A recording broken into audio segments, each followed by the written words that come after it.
Yun mga bossing, sa mga nagtatanong nga pala sa akin, ano yung tamang sukat sa paggagawa natin ng mga cabinet. Yan mga boss, bali yung lapad nga pala mga bossing ng ginagawa natin mga cabinet is 16 inch po yan.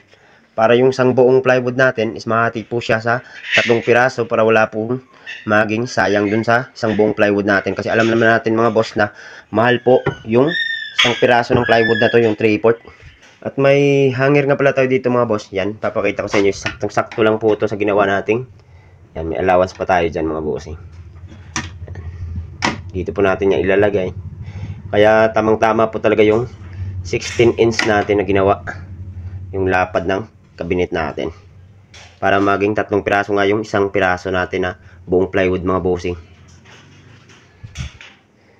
Yan, kung nakikita nyo naman, pintuan na lang po yung kulang dyan mga boss. Sana nakatulong mga bossing, please like and share.